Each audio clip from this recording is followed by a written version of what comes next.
Teman-teman, baca firman Tuhan wajib setiap hari. Amin.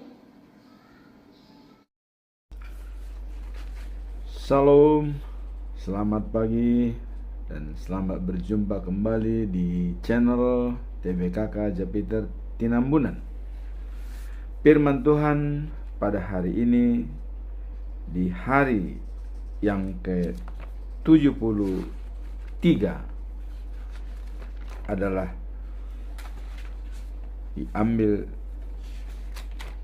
dari kitab Ulangan pasal yang ke-8 ayat yang ke-6 dengan perikop takut dan hidup dalam Tuhan.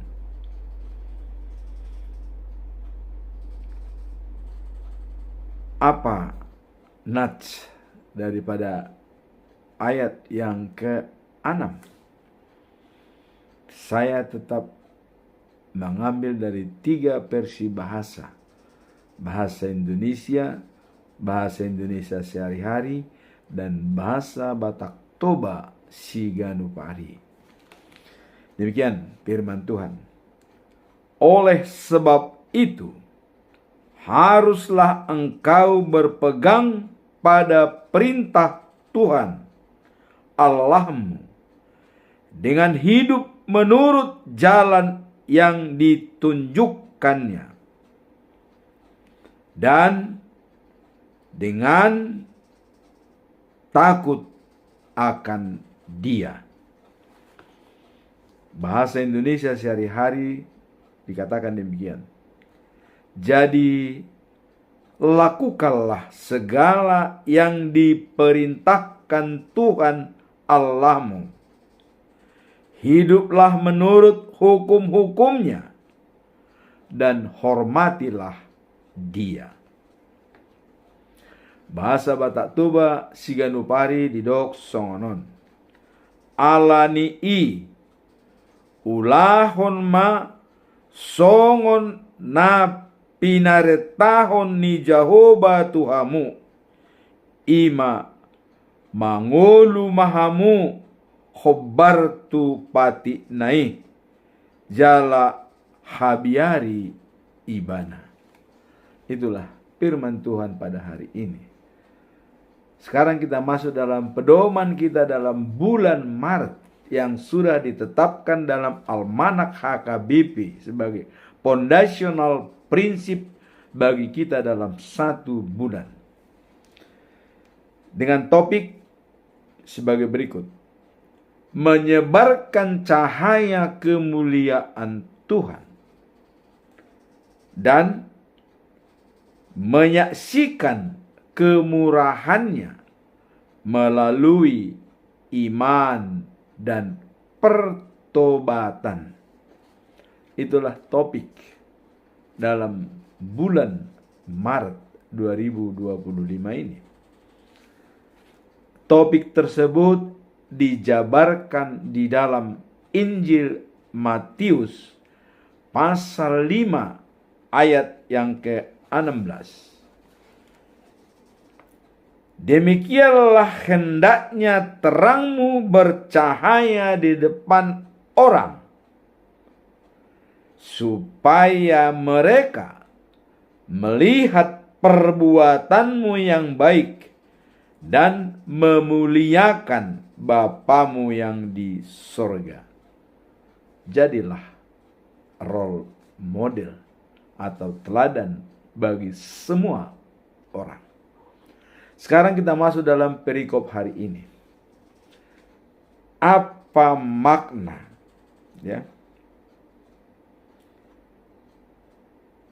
dalam kitab Ulangan pasal 8 ayat 6 dan pesan moral dari ayat tersebut serta pembelajaran, dan akhirnya adalah sebagai conclusion kesimpulan yang bisa kita ambil.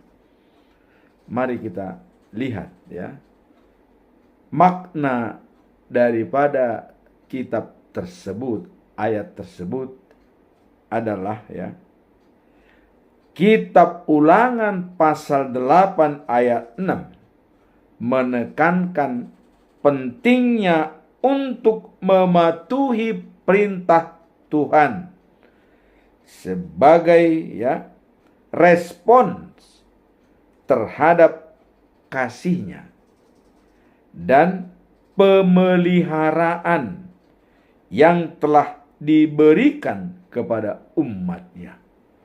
Jadi pemeliharaan hidup kita yang diberikan oleh Allah kepada kita, mengolah alam bawah sadar dan alam sadar, bekerja dalam 24 jam, tidak pernah berhenti, seperti jantung yang paling utama, tidak pernah berhenti, tidak pernah istirahat, bekerja 24 jam.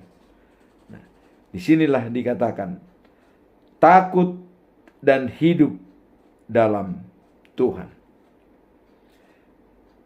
Nah, kemudian ini menunjukkan bahwa ketaatan kepada Tuhan adalah ungkapan syukur atas segala berkat yang telah diberikan.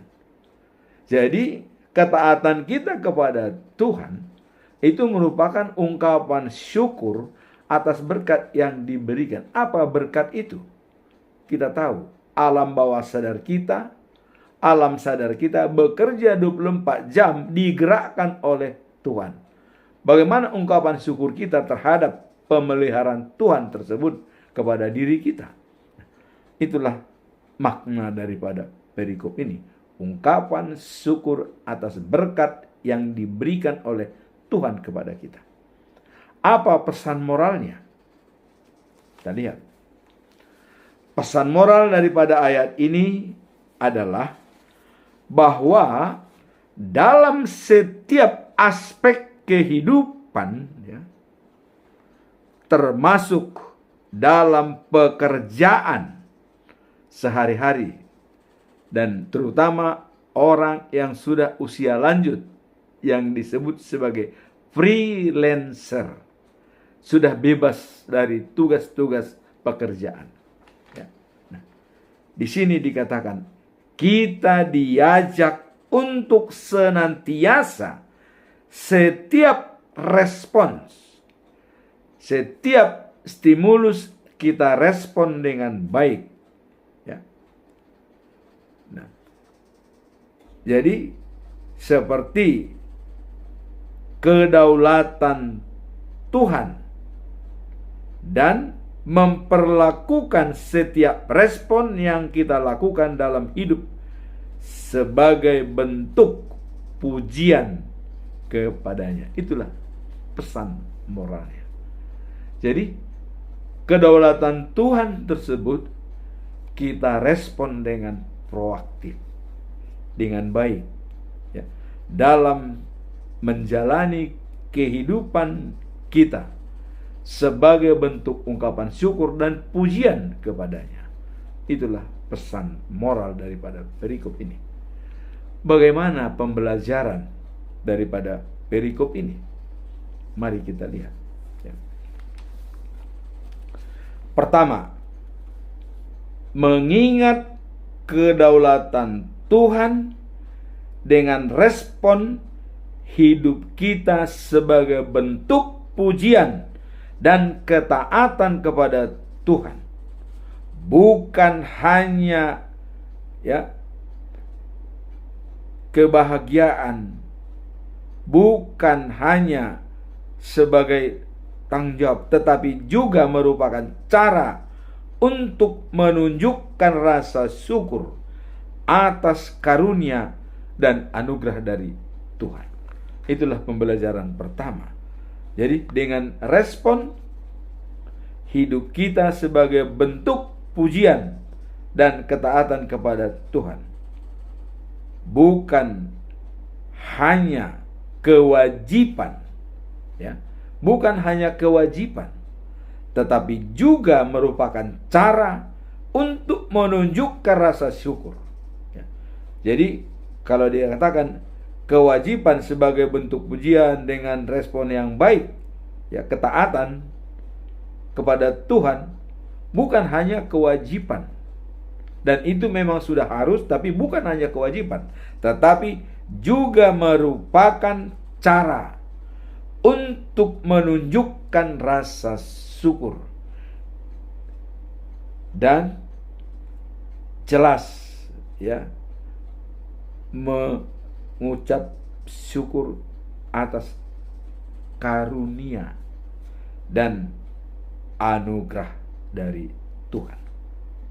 Anugerah keselamatan diberikan hadiah kepada kita, dan hidup kita adalah anugerah dari Tuhan. Tidak ada seorang pun yang bisa memperpanjang umurnya satu hasta pun. Itu makanya dikatakan hidup kita adalah anugerah. Hidup ini adalah kesempatan. Hidup ini harus menjadi berkat. Itulah pembelajaran pertama. Kemudian pembelajaran yang kedua, ya. Dalam setiap pekerjaan yang kita lakukan haruslah dengan segenap hati, ya, dan integritas sesuai kata dan perbuatan, dan mengetahui bahwa segala apa yang kita lakukan adalah untuk Tuhan. Jadi kita harus tahu persis bahwa segala sesuatu yang kita lakukan adalah untuk Tuhan. Ini sesuai dengan Kolose 3 ayat 23, bahwa segala apa yang kita lakukan adalah untuk kemuliaan Tuhan. Itulah pembelajaran yang kedua. Jadi semua yang kita jalankan itu bukan untuk manusia, tetapi untuk Tuhan. Nah, kemudian pembelajaran yang ketiga, Ulangan pasal 8 ayat 6 ini, ya, menunjukkan pentingnya ketaatan kepada perintah Tuhan sebagai bentuk tanggung jawab umatnya. Jadi tanggung jawab kita memang harus patuh dan turut pada perintah-perintahnya atau hukum-hukumnya. Pembelajaran yang keempat adalah ketaatan bukan hanya sekedar mengikuti aturan. Jadi ketaatan kita bukan hanya sekedar mengikuti aturan atau perintah-perintah, tetapi juga merupakan ungkapan rasa syukur atas pemeliharaan dan berkat yang diberikan Tuhan dalam hidup kita, termasuk pemeliharaan hidup kita. Nanti saya akan putarkan sekilas film bagaimana hidup kita ini dibentuk, diolah, dan dimanage oleh Tuhan Allah dalam penciptaan dan juga perawatannya setiap hari dalam alam sadar dan alam bawah sadar. Alam sadar, tangan kita, indera kita. Alam bawah sadar, pikiran kita, jantung kita, hati kita. Dikelola dengan begitu indah oleh Tuhan. Bahkan pipa darah kita yang harus dipompa oleh jantung 195 km menurut analisa daripada kesehatan para medis. Dan itu bekerja setiap hari 24 jam selama kita hidup. Tidak pernah berhenti. Jantung tidak pernah berhenti. Nanti akan kita lihat begitu besar ciptaan Tuhan dalam diri manusia. Nah, kemudian apa yang mau kita lihat dalam hal ini? Mengucap syukur dalam segala hal. Dan kalau kita melihat dalam Mazmur pasal 50 ayat yang ke-23. Berikanlah ucapan syukur sebagai korban persembahan kepada Tuhan, dan memberikan lapang jalan Tuhan di dalam hati kita, dalam diri kita. Itulah yang ibadah sejati. Mengucap syukur dalam segala hal dan memberikan jalan Tuhan masuk dalam diri kita untuk merawat diri kita. Sekarang mari kita saksikan video daripada ciptaan Tuhan yang mengelola jantung dan semua perangkat-perangkat tubuh kita yang tidak pernah berhenti selama 24 jam. Selamat menyaksikan.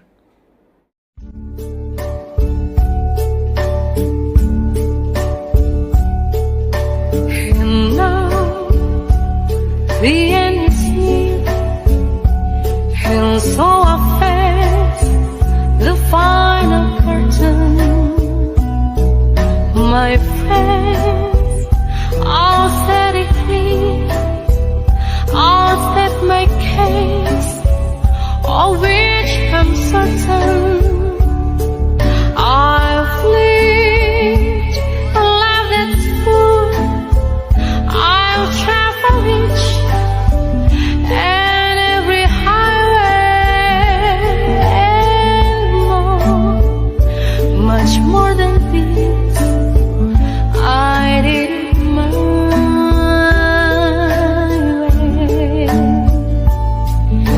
Regrets, I've had a few, but then again, too few to mention.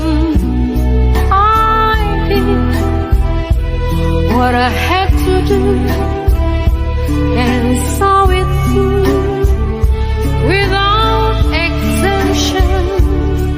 I played each charted course, each careful step along the byway and more, much more than this I did mine. Kita telah menyaksikan video singkat tadi. Begitu besar kasih Allah kepada manusia.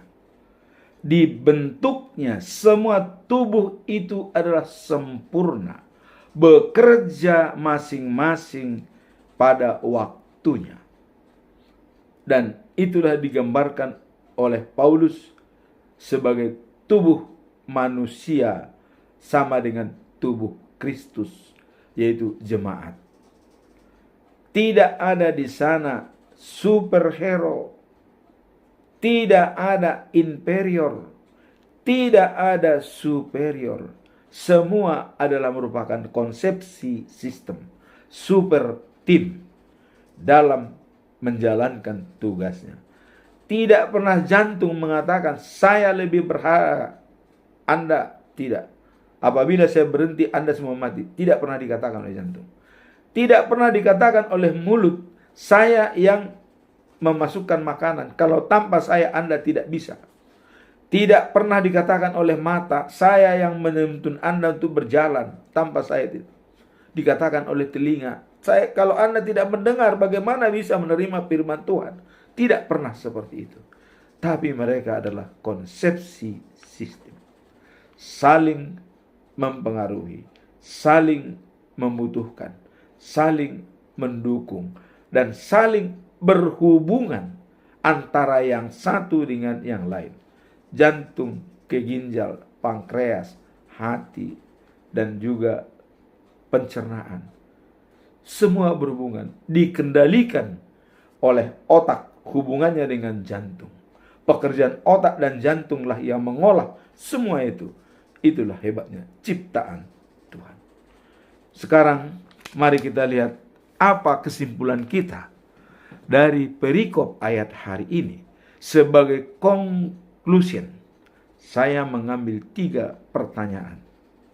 pertama adalah bagaimana cara menerapkan ketaatan kepada Tuhan dalam pekerjaan sehari-hari. Bolehkah kita menerapkan taat kepada Tuhan dalam pekerjaan sehari-hari? Apakah kalau kita bekerja, ya, ketaatan itu kita masukkan dalam laci dan kita pergunakan otak kita sendiri dengan kekuatan kita sendiri? Mari kita lihat, ya, dalam pertanyaan ini. Mari kita jawab pertanyaan ini. Bagaimana cara menerapkan ketaatan kepada Tuhan dalam pekerjaan sehari-hari? Ketaatan kepada Tuhan dalam pekerjaan merupakan bagian integral, ya, dan dari kehidupan seorang Kristen, di mana setiap tindakan dan keputusan mencerminkan iman yang kita pegang. Jadi pengujinya adalah iman. Menentukan arah dan keputusan kita tergantung kepada iman kita. Apakah iman kita kuat? Apakah iman kita goyah? Apakah iman kita loyo? Ya. Nah, mari kita lihat. Melalui kerja, kita dapat menunjukkan dedikasi dan integritas yang akrab dengan ajaran Injil, serta menjadi contoh yang baik bagi orang lain, menjadi role model. Dan dalam bulan ini dikatakan adalah menyebarkan cahaya kemuliaan Tuhan dan menyaksikan kemurahannya melalui iman dan pertobatan. Ini sangat jelas, ya, berhubungan dengan firman Tuhan pada bulan ini, bulan Maret. Nah, kemudian dalam Kolose 3 ayat 23 sampai 24 apa dikatakan di sini? Ini. Apapun yang kamu perbuat, perbuatlah dengan segenap hatimu seperti untuk Tuhan, ya, dan bukan untuk manusia. Bagaimana kita menjalankan ini? Semua pekerjaan yang kita lakukan itu untuk Tuhan. Saya mencoba menyajikan, ya, filosofi manajemen jati diri yang bukunya saya karang sendiri dan sudah terbit dalam Gramedia Indonesia. Bagaimana manajemen jati diri untuk mengelola ketaatan itu kepada Tuhan? Nah, saya menerapkan dengan formula 887 sebagai filosofi manajemen jati diri. Apa itu 887?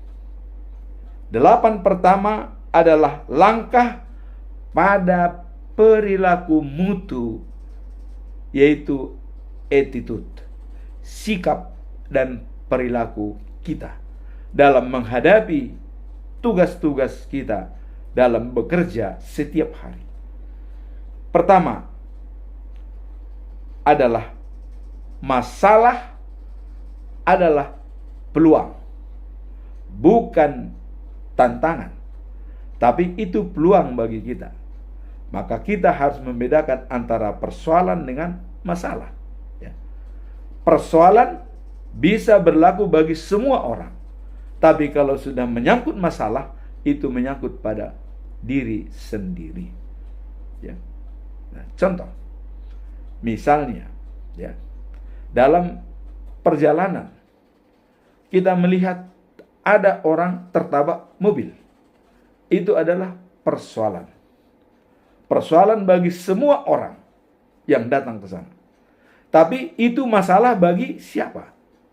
Bagi tim medis. Itu masalah. Tapi persoalan bagi semua orang. Tapi bagi medis itu adalah masalah. Nah, disitulah dikatakan masalah itu adalah peluang untuk mencapai tujuan yang lebih baik. Bukan tantangan, ya, bukan hambatan, tapi adalah peluang. Itulah pola pikir pertama.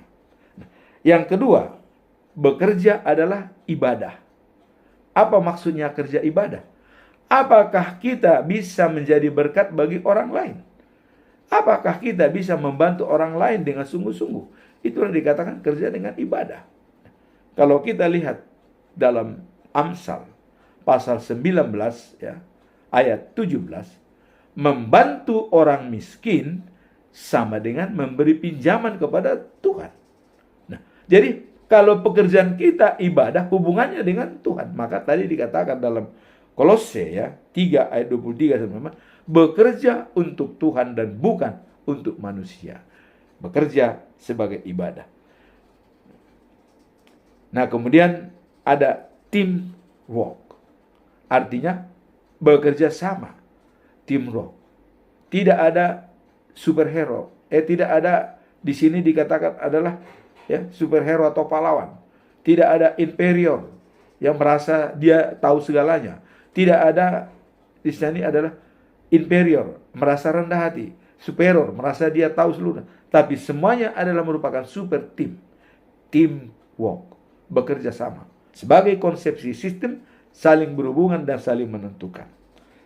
Yang keempat, kita harus maklum organisasi adalah sebagai wadah. Bukan kurungan. Ada orang mengatakan seolah dia terkungkung. Tidak. Organisasi adalah sebagai wadah untuk mencapai tujuan yang baik. Nah, seperti dalam komunitas semua, misalnya gereja-gereja, ada 26 denominasi gereja, itu adalah sebagai wadah kita untuk menjalankan tugas dan misi kita. Jangan kita anggap kita terkurung atau tertekan, tetapi sebagai wadah untuk mencapai tujuan.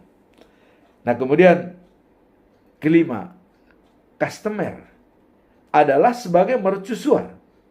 Sekarang siapa customer kita? Tuhan Allah. Dialah customer kita dan mercusuar kita yang harus kita turut setiap saat. Jadi sama dengan menuruti ya customer itu. Kalau kita tidak loyal kepada customer, bagaimana dia bisa membeli barang kita? Tidak, susah. Nah, jadi customer adalah sebagai mercusuar kita. Dan dalam hal ini Tuhanlah sebagai mercusuar kita demi ketaatan dan kesetiaan kita kepadanya. Dan yang keenam adalah mutu sebagai proses. Semua kejadian bukan instan, langsung jadi, tidak. Dimulai dari proses. Maka dalam kalau pabrik itu ada input, ada output, dan ada proses. Proses inilah yang dikatakan apakah kualitas, apakah reject. Nah, disinilah kita harus mengerti bahwa semuanya adalah proses. Mulai mutu itu adalah proses. Kalau kita mendapatkan mutu, itu harus dimulai dari proses. Nah, beginian juga dalam mempelajari firman Tuhan untuk berkualitas, itu adalah proses. Awal baca firman, menulis, menerangkan, membahas, sampai kepada conclusion, kesimpulan. Itulah dikatakan mutu sebagai proses. Nah, kemudian dikatakan manajemen itu ada dua fungsi. Satu sebagai leader, satu sebagai manajer. Nah, jadi dalam segala sesuatu. Dan ada satu lagi adalah administrator. Ya. Sebagai leader, dia melihat jauh ke depan. Sebagai manajer, dia harus melaksanakan apa yang dilihat. Jangan berbeda antara leader dan manajer. Pimpinan arahnya ke selatan, tapi manajer arahnya ke utara. Jangan sampai seperti itu. Harus konsisten dia. Apa yang dilihat oleh leader, itu harus dijalankan oleh manajer. Inilah artinya manajemen. Dikaitkan sebagai leaders dan manager. Leader melihat jauh ke depan. Manajer menjalankan apa yang dilihat oleh leader tadi. Jadi akhirnya see, do, dan get. Lihat, kerjakan, dan dapatkan. Itulah arti daripada manajemen. Nah kemudian, ini yang sangat penting bagi kita. Perubahan adalah kesempatan untuk memperbaharui diri. Perubahan adalah kesempatan untuk memperbaharui diri. Jadi, barang siapa yang tidak mau menjalankan perubahan, dia akan digilas oleh perubahan itu sendiri. Seperti Jetnet sekarang ini. Bagi yang tidak bisa mengikuti Jetnet, dia akan digilas oleh perubahan hanya sebagai penonton. Tidak bisa pelaku. Sekarang bagaimana kita bisa jadi pelaku dalam perubahan tersebut? Dalam Roma pasal 12 ayat 2 dikatakan. Dan inilah merupakan transformasi spiritual bagi jemaat HKBP di seluruh dunia. Dikatakan, jangan serupa dengan dunia. Berubahlah dengan pembaharuan budimu yang diinginkan oleh Tuhan Allah, supaya engkau tahu apa kehendak daripada Tuhan yang baik dan yang tidak baik. Dan jadilah menyenangkan hati Tuhan, menjadi manusia sempurna. Jadi perubahan itu adalah kesempatan untuk memperbaharui diri. Dan ini yang benar-benar dijalankan oleh Paulus. Dikatakan, habis gelap, terbitlah terang. Kegelapan itu sebelumnya, dan kemudian terang tertuju kepadanya setelah dia pengikut Yesus. Maka Yesus mengatakan, akulah terang dunia. Barang siapa percaya kepadaku tidak akan berjalan dalam kegelapan, melainkan beroleh hidup yang kekal. Itu dikatakan dalam Yohanes pasal 8 ayat 12. Yesus adalah terang dunia. Nah, sekarang kita sudah melihat apa tadi perilaku mutu. Sekarang kita mau coba melihat penyakit hati, interaksi dengan perilaku mutu. Jadi ada yang penyakit hati ini yaitu berinteraksi dengan perilaku mutu tadi. Apa itu penyakit hati? Pertama adalah buruk sangka. Kita selalu menganggap punya kita yang terbaik, orang lain jelek. Buruk sangka ini, kalau dalam istilah Batak dikatakan, ada upasa Batak mengatakan, nirit pusoban HP bulu, nirit pu dongan HP musuh. Jadi kadang-kadang kita menganggap dia itu adalah teman, tetapi ternyata bukan musuh. Jadi jangan sampai terjadi buruk sangka yang selalu menganggap orang lain jelek. Jangan. Hindarilah buruk sangka, kelola dengan paradigma yang jelas, kerangka berpikir yang baik. Nah, kemudian yang kedua adalah buruk lisan. Dikatakan orang Batak mengatakan jolone dilat bibir asani dok hata. Jadi kata-kata yang kita ucapkan itu harus kita renungkan dulu dengan proaktif, dengan 4 anugerah manusiawi, baru kita katakan. Nah, kemudian yang ketiga dengki. Penyakit hati dengki, senang lihat orang susah dan susah lihat orang senang. Kemudian yang keempat adalah dendam. Orang pendendam sama dengan pembunuh. Jadi bukan hanya yang memakai pisau atau tombak atau kayu atau segala macam. Dendam pun kita sudah pembunuh. Silahkan dibaca dalam 1 Yohanes pasal 3 ayat 15. Orang yang membenci saudaranya adalah sebagai pembunuh, dan tidak ada kesempatan hidup bagi dia setelah Tuhan menghakimi. Berkali-kali saya katakan, jangan menyerahkan persembahan di gereja kalau hatimu masih dendam kepada orang lain. Jangan, percuma, nggak ada artinya. Lebih baik kau selesaikan dulu dendam itu kepada yang bersangkutan, baru kau serahkan persembahan kepada Tuhan. Itu jelas, aturan itu jelas dari Tuhan. Jangan menyerahkan persembahan kalau hatimu masih dendam kepada orang lain. Ya. Nah, kemudian dikatakan marah. Marah, Aristoteles mengatakan marah adalah hak dari setiap orang. Siapapun boleh marah. Tetapi marah kepada orang yang tepat, waktu yang tepat, tujuan yang tepat, lakukan. Lakukan. Maka saya mengambil marah dalam buku saya cukup 5 menit. Pakai interval. Boleh 1 bulan marah, tapi ada interval. Jangan marah, tok, ambil gitu langsung. Jangan. Marah, kelola marah dengan baik. Bukan dilampiaskan, bukan dipendam. Ya. Tapi kelolalah marah itu dengan baik. Ya. Karena Aristoteles mengatakan marah adalah hak setiap orang. Siapapun boleh marah. Marah tidak boleh dipendam, tidak boleh dilampiaskan. Tapi kelola marah itu dengan baik. Pakai interval.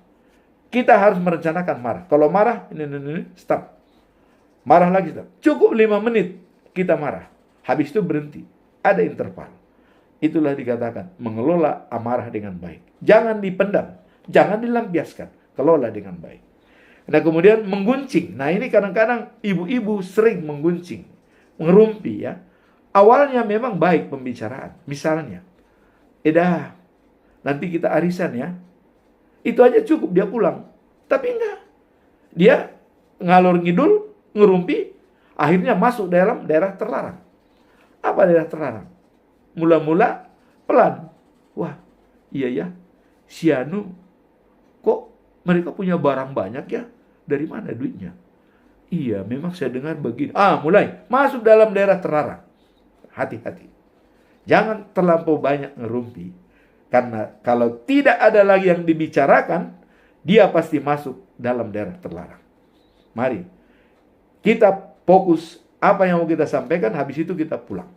Jangan lagi ngerumpi, mengarut ngidul. Nah, ini sama dengan di Lapo Tuak ini. Ya.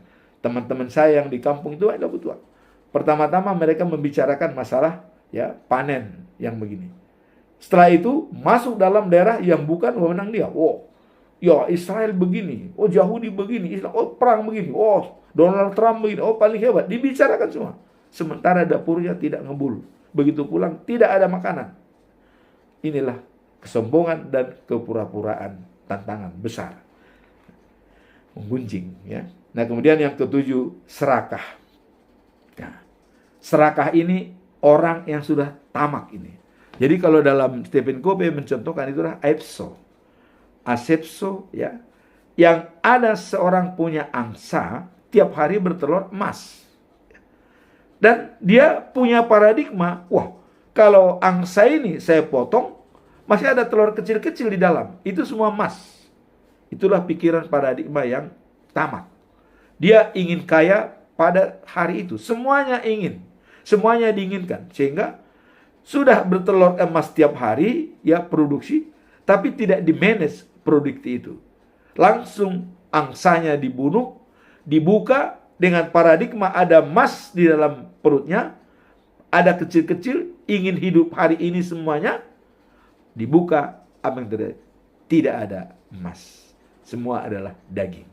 Itulah seorang yang tamak, serakah, pengen segalanya tapi menghalalkan segala cara. Dalam politik itu adalah selera dan nafsu, ambisi dan aspirasi. Nah, sekarang kita masuk dalam poin yang ke-8, yaitu ria, pamer. Suka mempertontonkan apa yang diberikan, suka dipuji orang. Maka Yesus mengatakan, kalau kamu memberikan persembahan, jangan diketahui oleh tangan kiri, tangan kanan yang memberi, tapi tidak diketahui oleh tangan kiri. Artinya, tidak ria dan tidak pamer. Jangan seperti orang Farisi, sembahyang di tengah jalan supaya dilihat orang. Atau ya, ada orang Farisi juga, mereka Israel kan bisa berpuasa supaya dilihat orang ya. Dia pokoknya menunjukkan, oh saya berpuasa, bahkan melarang orang yang untuk makan. Jangan. Berpuasa itu adalah perilaku, bukan hanya makanan, bukan hanya minuman. Tapi berpuasa adalah perilaku yang berpuasa, menahan hawa nafsu, selera, kesombongan, kepura-puraan, aspirasi dan ambisi. Itu. Tapi orang Farisi Yahudi beda. Berpuasa supaya dilihat orang. Ya, itu orang Farisi. Ya, itu. Nah, sekarang apa yang mau kita lihat kesimpulan daripada poin pertama ini? Ada 7 ya, manajemen jati diri yang bisa kita lihat. Dan ada orang bijak mengatakan, ya, mencium bau mawar sangat enak dan tidak cukup. Tapi kita, katanya, harus, ya, mawar juga perlu dipelihara atau ditanam. Nah, sehingga kita tidak hanya sepintas mencium baunya, tapi juga memelihara mawarnya. Nah, di sini saya akan mencoba, ya, bagaimana kita membangun mawar itu supaya bisa terjadi pada diri kita. Pertama, di sini saya katakan dalam manajemen jati diri adalah jati diri jelas. Siapa kita di hadapan diri kita, siapa kita di hadapan keluarga, siapa kita di hadapan masyarakat, dan siapa kita di hadapan alam semesta, dan siapa kita di hadapan Tuhan. Itulah harus jelas. Iman yang kuat dan teguh dan punya jati diri, dan terutama bekerja untuk Tuhan dan bukan untuk manusia.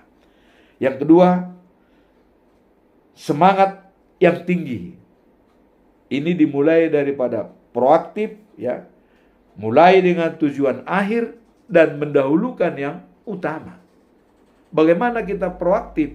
Itulah dikatakan 4 anugerah manusiawi: kesadaran diri, imajinasi, hati nurani, dan independent will atau keputusan.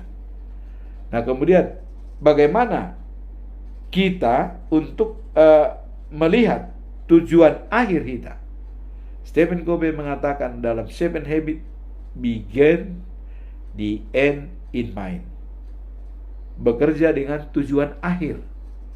Apa tujuan akhir kita? Life after life, the new of Jerusalem. Tujuan akhir kita adalah Jerusalem yang baru. Bagaimana kita untuk menuju Jerusalem yang baru? Syarat kita pakai di dunia ini, itulah dikatakan dalam 1 Yohanes, ya, Yohanes pasal 16, ya, pasal 14 ayat 6. Akulah jalan, hidup, dan kebenaran. Tanpa melalui aku, tidak ada yang sampai kepada Bapa. Itu syarat, itulah yang kita pakai untuk life after life, the new of Jerusalem. Jadi kita harus punya semangat hidup dan juga untuk menentukan nasib. Bagaimana nasib bisa ditentukan? Apakah orang bisa menentukan nasib? Bisa. Bagaimana caranya? Nah, saya juga mengacu dalam pendapat Stephen Covey dalam 7 Habits dikatakan, tanam pikiran, petik tindakan. Tanam tindakan, petik kebiasaan. Tanam kebiasaan, petik karakter. Tanam karakter, petik nasib. Nasib kita ditentukan oleh pikiran kita. Tanpa kita pikirkan, nasib kita tidak pernah ada. Jadi dalam iman Kristen tidak ada istilah takdir dalam dunia ini. Tidak ada takdir. Jangan sekali-sekali mengatakan, oh ini sudah takdir. Tidak ada takdir. Takdir itu adalah the new of Jerusalem atau neraka. Itu takdir. Kalau sudah, itu baru takdir namanya, akhir dari segalanya. Tapi di dunia ini tidak ada takdir. Makanya dikatakan, Tanam pikiran, ya, petik tindakan. Tanam tindakan, petik kebiasaan. Tanam kebiasaan, petik karakter. Tanam karakter, petik nasib. Nasib kita ditentukan oleh pikiran kita. Contoh, kalau saya tidak pernah berpikir saya berangkat ke Jakarta, apakah saya bisa sampai ke Jakarta? Tidak. Tapi saya berpikir saya akan pergi ke Jakarta. Saya pikirkan tindakan saya apa, mempersiapkan segalanya. Dan bagaimana kebiasaan saya menjaga dengan 3 hal yang ada dalam kebiasaan, yaitu knowledge, ya, dan juga keterampilan, dan juga hasrat. Itu dikelola 3 itu. Hasrat ada, keterampilan ada, ya, dan juga adalah pengetahuan ada. Pengetahuan, tahu jalan ke Jakarta, ya, baru berangkat ke Jakarta. Nasib saya ditentukan oleh pikiran saya. Tanpa saya pikirkan, itu tidak akan terjadi. Jadi tidak ada kebetulan di dalam hidup kita. Tidak ada kebetulan. Semua itu sudah atas rancangan dan rencana Allah yang berkoordinasi dengan kita, alam sadar dan alam bawah sadar kita. Alam bawah sadar kita 24 jam dikelola oleh Tuhan. Tentu kita berdampingan terus dengan Tuhan, karena tadi sudah kita lihat video sesingkat itu yang benar-benar, ya, membuat kita terpesona dengan ciptaan Tuhan. Nah, kemudian ada wawasan yang luas. Saya tidak tahu banyak. Kalau saya tidak tahu banyak, maka saya harus buat paradigma, kerangka berpikir. Albert Einstein mengatakan, persoalan-persoalan yang kita hadapi pada saat ini belum tentu bisa dipecahkan dengan pola pikir yang sama pada saat kita membuatnya. Apa kita lakukan? Robah paradigma. Jadi jangan kalau kita gagal langsung kita marah. Tidak, robah paradigma. Jadi di dalam otak kita itu, wawasan berpikir, ada space yang kosong. Jangan penuhi otak itu, sudah kalau begini, ini, pokoknya, tidak. Ada space. Ya, Albert Einstein mengatakan, persoalan-persoalan yang kita hadapi pada saat ini, katanya, tidak bisa dipecahkan, belum tentu, ya, bukan tidak bisa, belum tentu bisa sama dipecahkan dengan pola pikir yang sama pada saat kita membuatnya. Maka, robah paradigma. Berikan space, ya, ruang. Nah, kemudian yang keempat adalah pengendalian diri. Nah, ini pengendalian diri ini ada kesabaran, ada penguasaan diri. Nah, dalam Amsal 16 ayat 32 itu dijelaskan, orang sabar melebihi seorang pahlawan. Orang yang menguasai diri melebihi seseorang menaklukkan sebuah kota. Jadi intinya, ya, dalam pengendalian diri itu sabar dan menguasai diri, selesai. Ya. Nah, kemudian poin yang kelima, dapat membaca situasi, ya. Dan di sini adalah apa yang kita lihat. Jadi sikap untuk menghadapi situasi yang sulit, ya. Nah, dalam Roma pasal 12 ayat 21 dikatakan, ya, kalahkanlah kejahatan dengan kebaikan. Ya. Jadi bisa membaca situasi apa yang dilakukan. Kita jangan terbawa, jangan terusik, ya. Tapi kalahkanlah kejahatan dengan kebaikan. Dan juga dikatakan oleh Yesus, kalau Anda mau diundang oleh seseorang, jangan mencari tempat duduk yang ditempati oleh raja. Carilah tempat duduk yang rendah. Sebab nanti kalau kau menempati tempat duduk yang bagus, bisa diusir oleh orang lain karena ada yang lebih penting dari kita. Maka carilah tempat duduk yang baik. Lebih baik yang mengundang mengatakan, Bapak duduk di depan, daripada Bapak tidak tepat di sini. Ini ada yang datang yang lebih terhormat. Silahkan Bapak cari tempat duduk yang wah. Nah, itulah dikatakan membaca situasi. Kita harus bisa membaca situasi. Yesus mengatakan harus bisa membaca situasi. Ya. Nah, kemudian dikatakan di sini adalah persuasif. Persuasif ini menerapkan apa yang kita pelajari. Ada istilah demokrasi, ada istilah otoriter, ada istilah bebas. Di mana kita bebas, di mana kita demokrasi, di mana kita otoriter. Kita lihat, kuncinya adalah membaca situasi. Kalau orang primitif, mungkin masih bisa otoriter.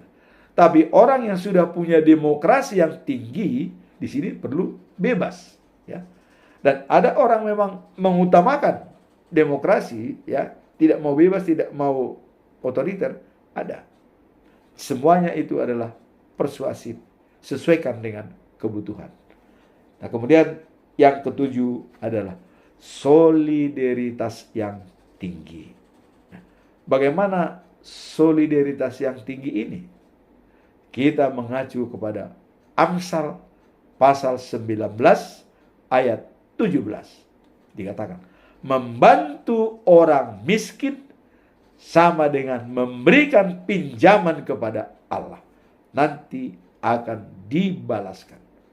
Dan Yesus juga berkata, apa yang kau lakukan kepada orang miskin atau anak kecil ini sama dengan membantu saya.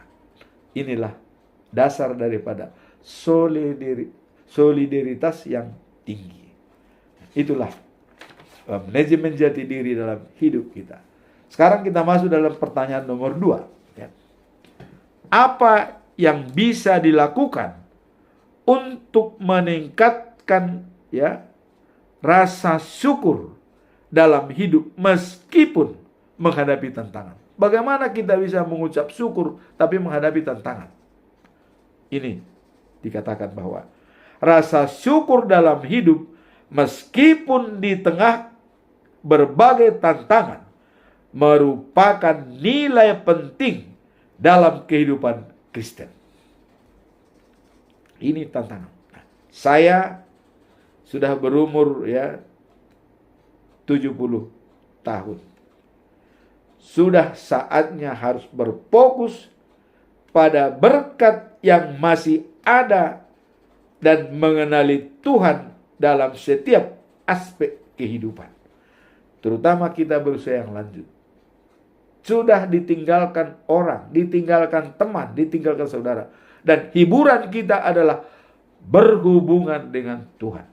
Tuhan akan memelihara kita sampai uban kita, sampai rambut kita putih, menggendong kita dan membawa kita. Hanya itu hiburan kita. Hanya itu. Makanan tidak lagi begitu. Bisa kita makan segalanya. Pertemanan sudah dijauhi orang. Tapi sesuatunya adalah berhubungan dengan Tuhan setiap hari. Nah, dan dalam Mazmur 50 ayat 23, mengucap syukur dalam segala hal, ya, dan sebagai korban persembahan, dan memberikan jalan Tuhan masuk dalam diri kita. Jadi hiburan kita bagi orang yang sudah usia lanjut, berpengalaman dengan Tuhan dan berhubungan intim dengan Tuhan. Itulah yang bisa kita. Nah, kemudian dalam 1 Tesalonika pasal 5 ayat 18 dikatakan, ya, ucapan syukur haruslah selalu ada dalam hatimu dalam segala hal, sebab itulah yang dikehendaki Allah dalam Kristus Yesus bagi kamu. Jadi hanya itu hiburan kita. Maka luangkan waktu setiap hari untuk mencatat hal-hal yang membuat Anda bersyukur.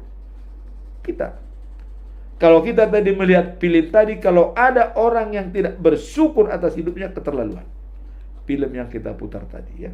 Nah, dan itulah, jadi membuat Anda bersyukur, ya, baik kesehatan, keluarga, atau pengalaman hidup yang berharga. Ada banyak pengalaman hidup kita yang berharga dan kita selalu mengucap. Walaupun itu terjadi berapa puluh tahun, atau itu harus kita kenang untuk kita selalu mengucap syukur pada Tuhan.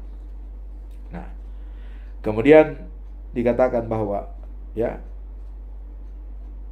setiap tantangan yang dihadapi bisa menjadi pelajaran dan berkat yang tidak terlihat, ya. Dan itu bisa membuat kita mampu untuk bersyukur, ya, dalam berbagai situasi. Jadi kadang-kadang ya, setiap tantangan yang dihadapi itu kadang-kadang bisa membuat baik sekali bagi kita. Jadi jangan pernah menyerah terhadap tantangan. Maka tadi dikatakan di awal adalah masalah bukan tantangan, tetapi kesempatan untuk memperbaiki situasi. Nah, itulah yang bisa dilakukan untuk meningkatkan rasa syukur dalam hidup meskipun menghadapi tantangan. Mengucap syukur dalam segala hal dan memberikan jalan Tuhan lapang dalam diri kita setiap saat. Pertanyaan yang ketiga, sejauh mana kita, ya, menyadari bahwa setiap berkat yang diterima merupakan hasil dari, ya, kerelaan kita kepada Tuhan, ketaatan kita kepada Tuhan.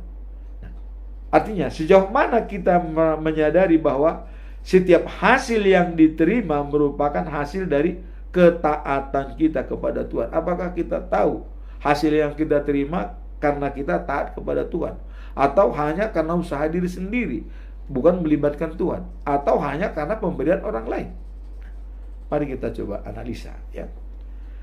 Nah, dikatakan di sini bahwa setiap berkat yang kita terima seharusnya didasari sebagai hasil dari ketaatan kita kepada Tuhan. Jadi apapun yang kita hasilkan, apapun yang kita dapat, itu adalah berkat ketaatan kita kepada Tuhan. Itu. Makanya segala sesuatu yang kita dapat, semua itu adalah berkat dari Tuhan.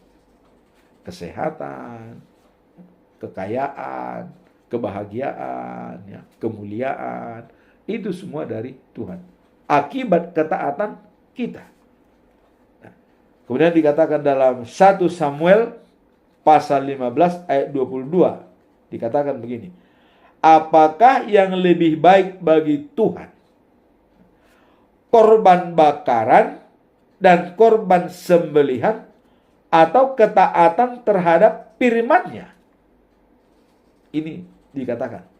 Nah, di sini dikatakan, sesungguhnya mendengarkan lebih baik daripada korban sembelihan, dan memperhatikan lebih baik daripada lemak domba.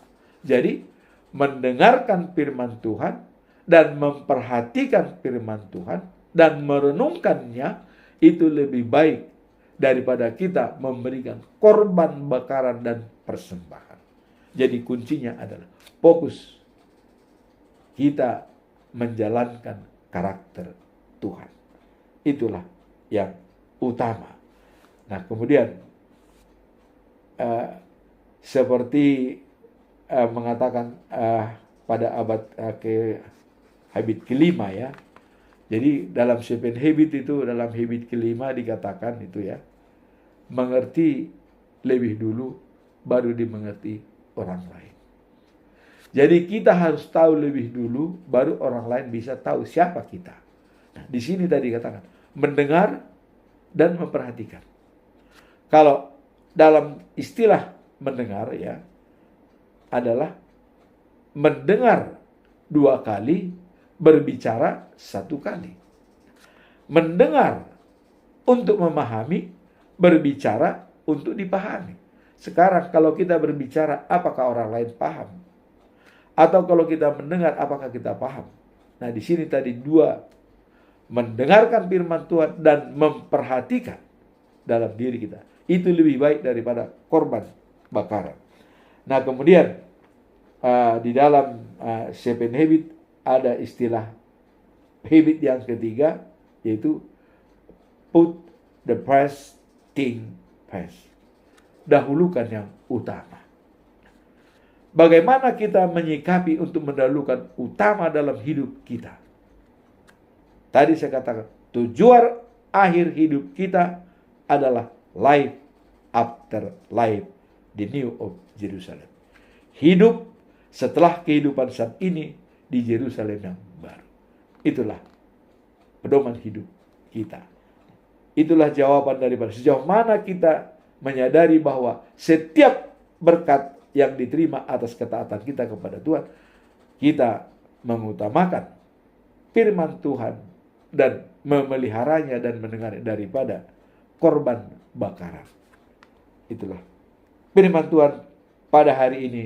Semoga dengan firman hari ini kita semakin dekat dengan Tuhan. Amin. Tuhan memberkati kita semua. Subscribe, comment, and share. Bye. Thank you for watching. Mwah.